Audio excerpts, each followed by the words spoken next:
You just heard from Kwashi, who is the ambassador of Ghana to South Africa. And we're joined in the studios by a security expert, Sunny Adib. Thanks so much for your time. Thank you. Sunny, we all hope that every single Ghanaian will be evacuated to Ghana. But this is the sad news you're hearing. This is very terrible.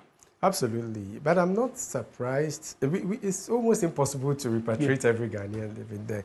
I know persons who have lived there all their lives. I mean, one of my mates in school, the husband has been a lecturer in South Africa for so many years. Some have, they have families, they have businesses there. So it is impossible. However, I would have expected that based on advisories that the High Commission in South Africa would give, people would know what to do.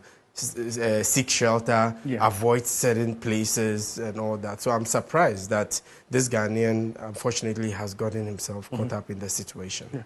Adib, so people are calling for the head of the High Commissioner. And in your own view, let's look at his performance this time. Do you think he's done so well? Yes, of course. You cannot ensure security everywhere all the time. I mean, there is some cases, there's no room for mediocrity, George, but there would be some lapses. And I must say, Ghana government has performed outstandingly. We were one of the very first to repatriate our citizens. And other countries, as a matter of fact, have learned from us. So it is good. However, we are bound to face some of these challenges. That is why it is critical that going forward, learning lessons from what has happened, we will take adequate steps to ensure that those Ghanaians living in South Africa would be safe. Because the thing is, it started happening at isolated places all across South Africa, Operation Dudula, etc.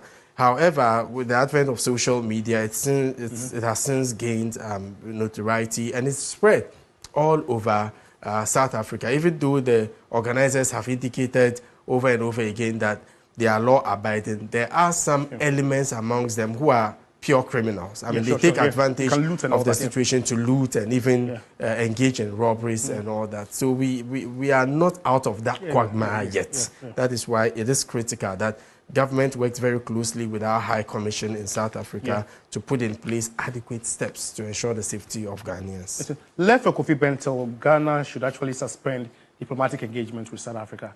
Is this a decision that sits well with you? No, that is too big. That is too far. I mean, suspending diplomatic relations means their embassy here would close, our embassy there would close. No, you cannot travel to South Africa. I have friends who work with banks that are here from South Africa. They are currently in South Africa working. Their families have to feed. So what would become of it? But I'm not watering down the seriousness of what is going on. We can take things one step at a time. As a foreign policy analyst, I do know the implications of some of these things. I think we can start with summoning their ambassador. We can also work through AU, because so far AU has not done anything to perhaps send a clear message by identifying the leaders and sanctioning them. Travel bans, maybe if they have accounts in countries within Africa, you can lock it up, you can send a clear message to the South African authorities for something to be done. Because unfortunately, as it appears based on my own experiences, and because I've been a victim before. Yes, we went to a medical facility, we were denied healthcare because they thought I was a hustler there. I'm just a student. And so a message would have to be sent to the South African authorities. They've not shown any commitment because they are scared. I've spoken with some politicians who told me confidently that these are our people who vote for us. If care is not taken, you say something, they will think you are siding with the immigrants. And the only politician I know who has spoken vociferously about this is Julius Malema. And he indicated unequivocally that Ghanaians have left. How many jobs have been created? And when I went to the comment section, I saw what I expected. Everybody said, oh, you are siding with the immigrants. Can you imagine? But I don't even know what to say. But it's a very issue. Yes, it's a very sad situation. I was supposed to be on campus. Then I got calls from my colleagues. They tell me, hold on a bit. Or even if you have to come, you have to stay within the university because it has become bad. But let's look at the posture of the president, Ramaphosa. Does his silence tell you something? Yes, it's just pure political expedience. They are careful about how to go about it. In fact, I've seen a meeting with the protest leaders, and he was categorical that yes, we do have issues with immigration in South Africa. However, it is not in your position to go around, walk all over the place and ask people for their documents. It is the work of immigration. They have institutions.